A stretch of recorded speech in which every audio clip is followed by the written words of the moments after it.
मैं संपत लोहार योगाभ्यास के इस क्रम में मैं आपके साथ हूँ। आइए योग और प्राणायाम का अभ्यास करते हैं। यह शरीर पंच महाभूतों से बना है। जो पंच महाभूत इस सृष्टि में है वही हमारे भीतर इस शरीर में भी है। वो पंच महाभूत हैं पृथ्वी, अग्नि, जल, वायु, आकाश। यह शरीर की जो 5 उंगलियां हैं, अंगूठा हमारे शरीर में जो अग्नि तत्व है उसको दर्शाता है, तर्जनी अंगुली वायु तत्व को, मध्यमा आकाश तत्व को, अनामिका अंगुली पृथ्वी तत्व को और छोटी वाली अंगुली कनिष्का ये जल तत्व को दिखाती है। हम विभिन्न मुद्राओं के माध्यम से अपने शरीर के रोगों पर नियंत्रण पा सकते हैं। सबसे पहली मुद्रा मैं बताता हूँ। मैं हाथों की कुछ मुद्राओं के बारे में आपको बताना चाहूँगा। पहली मुद्रा है, अंगूठे को तर्जनी के साथ में इस तरह से लगा दें, शेष अंगुलियां तीनों सीधी रहेगी। इस मुद्रा को हम बोलते हैं ध्यान मुद्रा या ज्ञान मुद्रा। इस मुद्रा को लगाने से हमारा चित्त एकाग्र होता है, स्मरण शक्ति बढ़ती है। बहुत ही उपयोगी मुद्रा है ध्यान मुद्रा। जिन लोगों को शरीर में वायु विकार रहता है, जोड़ों में दर्द रहता है, गैस संबंधी रोग रहता है, तो वो वायु मुद्रा लगाकर बैठ सकते हैं इस तरह से। जैसा मैंने बताया कि तर्जनी वायु तत्व को दर्शाती है। इसको हमने अंगूठे से यानी अग्नि तत्व से दबा दिया और शेष उंगली को सीधा रखते हुए जब प्राणायाम करते हैं तो इस तरह से बैठते हैं, वायु मुद्रा। जिन लोगों को कान से संबंधित रोग हैं, कान में मवाद निकलता है, दर्द रहता है, तो वो शून्य मुद्रा में बैठ सकते हैं। आकाश तत्व को हमने अग्नि तत्व से दबा दिया, मध्यमा अंगुली को अंगूठे के मूल में रख दिया, तो ये हमारा शून्य मुद्रा बन गया। अगली मुद्रा है पृथ्वी मुद्रा। जिन लोगों का वजन बहुत ज़्यादा है या कम है उनके लिए बहुत ही उपयोगी मुद्रा है पृथ्वी मुद्रा। इस मुद्रा में बैठने से विशेष लाभ होता है। जिन लोगों को वजन के साथ कोलेस्ट्रॉल भी बढ़ा हुआ है तो वो सूर्य मुद्रा लगा सकते हैं इस तरह से और बैठकर प्राणायाम का अभ्यास कर सकते हैं। जिन लोगों को त्वचा संबंधी रोग रहता है, किडनी संबंधी रोग रहता है, तो इस वरुण मुद्रा में बैठने से विशेष फायदा होता है। आइए हम प्राणायाम का अभ्यास करते हैं। मुद्राओं का चयन आप अपने शरीर की ज़रूरत के हिसाब से स्वयं कर सकते हैं। जिन लोगों को, आइए हम प्राणायाम में पहले मैं उन लोगों के लिए प्राणायाम बताता हूँ जिन लोगों को श्वास संबंधी रोग रहता है, जिनको अस्थमा रहता है, ब्रोंकाइटिस रहता है, उन लोगों के लिए सबसे उपयोगी प्राणायाम है भस्त्रिका प्राणायाम। भस्त्रिका में हमको सांस को भरना है और सांस को छोड़ना है। प्राणायाम का नियम है कि जब भी आप प्राणायाम करें किसी भी आसन में बैठ जाएं। जैसे मैं बैठा हूँ, यह सुखासन है, या इस तरह से आप सिद्धासन में भी बैठ सकते हैं, या आप पद्मासन लगाकर भी बैठ सकते हैं। किसी भी आसन में, स्थिर आसन में जिसमें आप बैठ सकते हैं उसमें बैठ के प्राणायाम करना है। एक बात का ध्यान रखना है कि हमारा मेरुदंड एकदम सीधा हो, आंखें बंद हो, चेहरे पर हल्की सी मुस्कान हो। गहरी लंबी सांसों के साथ में सांस को लेना है और सांस को छोड़ना है भस्त्रिका में।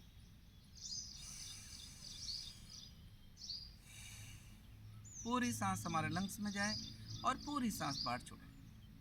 हम सामान्य तौर पे जितनी सांस लेते हैं इस तरह का अभ्यास आप करते रहें और सुनते भी रहें। सामान्य तौर पर जब हम श्वास लेते हैं तो उससे 5 गुना अधिक ऑक्सीजन हमारे शरीर में जाती है। हमारे शरीर में मधुमक्खी के छज्जे की तरह करीब 7 करोड़ 20 लाख छोटे छोटे स्पंज हैं। सामान्य सांस में सिर्फ 2 करोड़ स्पंज ही एक्टिवेट होते हैं, लेकिन जब हम भस्त्रिका प्राणायाम करते हैं, पूरी लंबी सांस को लेते हैं और पूरी लंबी सांस को छोड़ते हैं, तो श्वसन तंत्र मजबूत होता है। जिनको हीमोग्लोबिन की कमी है उनका हीमोग्लोबिन बढ़ता है। जिनको अस्थमा रहता है उनको अस्थमा में विशेष उपयोगी प्राणायाम भस्त्रिका प्राणायाम। अब आते हैं प्राणायाम के दूसरे क्रम में। हम उन लोगों के लिए लेते हैं जिनको डायबिटीज़ रहता है, कॉन्स्टिपेशन रहता है, जिनको कोलाइटिस का रोग है, उनके लिए बहुत ही उपयोगी प्राणायाम है कपालभाति प्राणायाम। कपालभाति में आप मुद्राओं का चयन अपने शरीर की आवश्यकता के अनुसार कर लें। इसमें सांस को बाहर छोड़ने का अभ्यास करना है। आंखें कोमलता से बंद, चेहरे पर हल्की सी मुस्कान और सांस को बाहर छोड़ना है स्ट्रोक लगाते हुए। जब हम सांस बाहर छोड़ेंगे तो पेट अंदर जाएगा,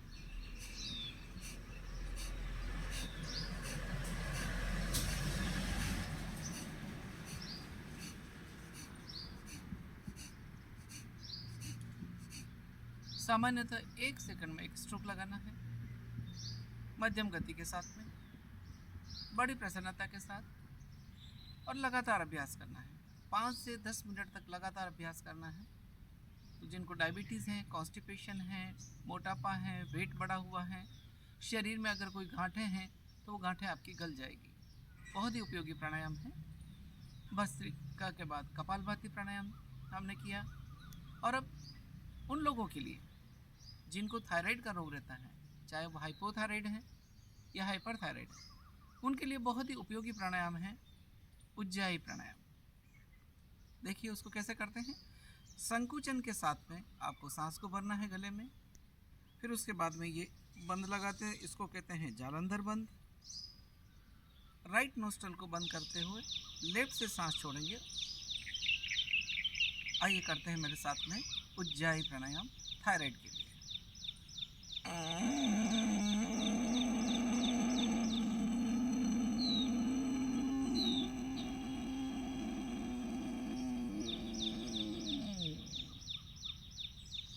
अब जालंधर बंद लगा दें, अपने सामर्थ्य के अनुसार सांस भरें और थोड़ी देर रोक के रखें। जिन लोगों को सर्वाइकल स्पॉन्डिलोलिटिस की प्रॉब्लम है उनको जालंधर बंद नहीं लगाना है।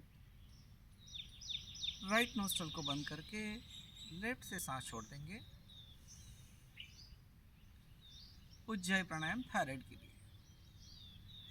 अब उन लोगों के लिए हम प्राणायाम करते हैं जिन लोगों को उच्च रक्तचाप रहता है, हार्ट संबंधी रोग हैं, त्वचा संबंधी रोग हैं, ल्यूकोडर्मा है, सोराइसिस है।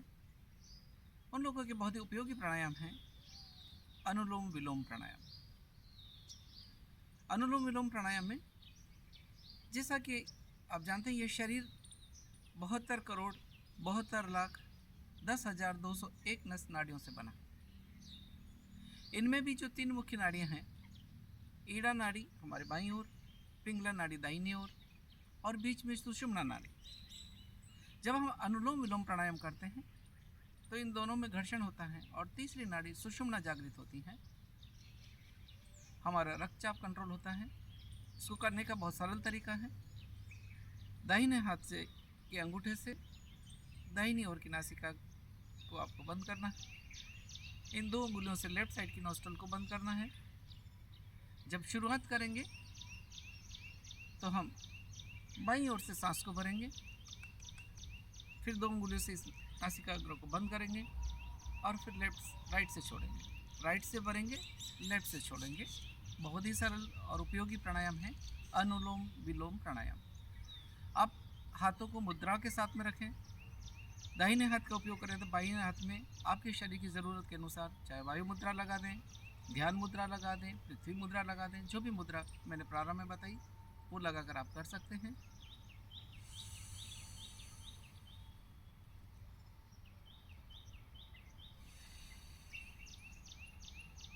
गहरी लंबी सांस भरनी है 3 से 5 सेकंड में। जितना धीरे भरें उतना उपयोगी।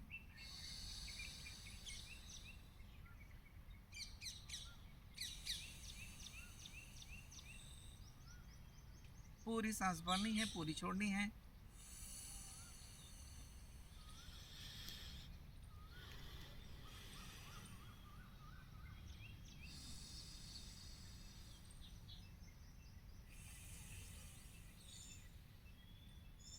इस अभ्यास को आपको 10 से 15 मिनट तक करना है, लेकिन कोई भी प्राणायाम कम से कम 5 मिनट अवश्य करें, तभी आपको फायदा होगा। आइए अगला प्राणायाम करते हैं हम शीतली प्राणायाम।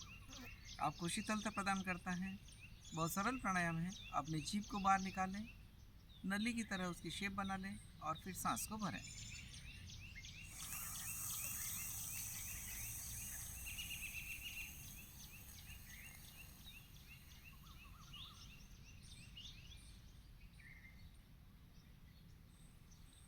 सांस को छोड़ दें। इसी अभ्यास को 3 से 5 बार कर सकते हैं।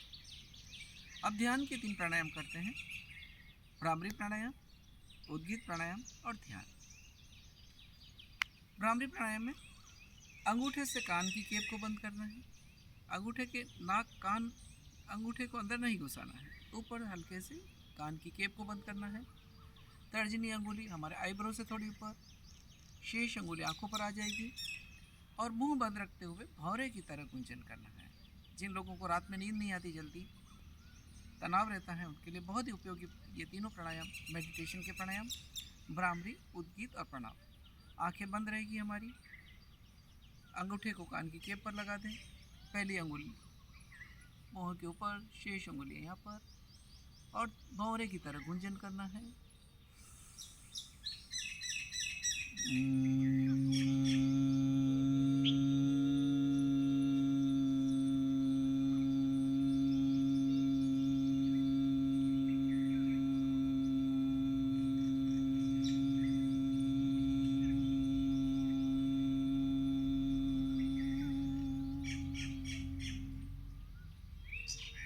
इस अभ्यास को आपको कम से कम 3 से 5 बार करना है।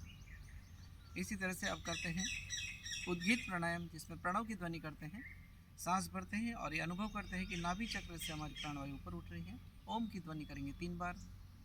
ओम 3 अक्षरों से बना है, अ, उ और म। इस तरह से आप एक साथ में प्रणव की ध्वनि करेंगे। उद्गीत प्राणायाम,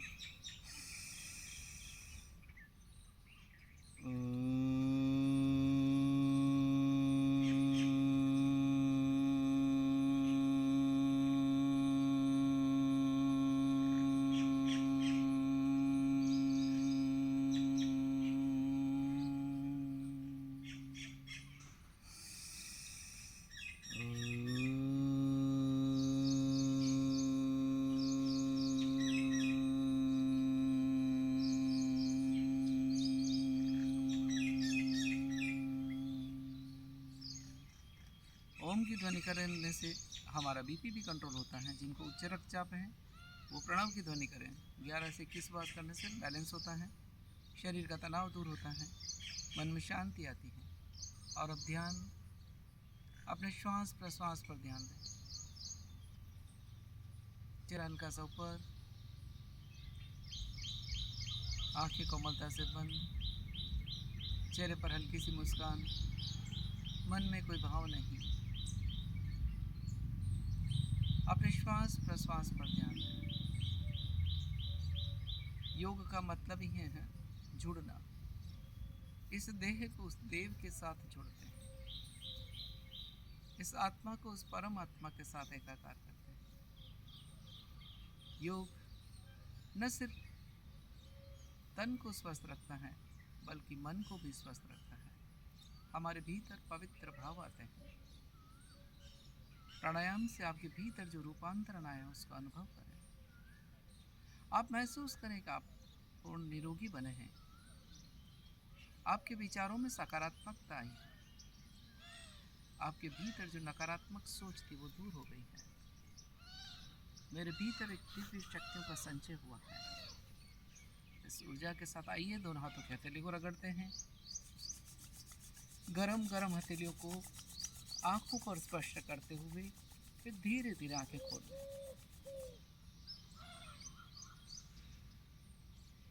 ये प्राणायाम का छोटा सा पैकेज हमने किया। आप सभी का बहुत बहुत धन्यवाद।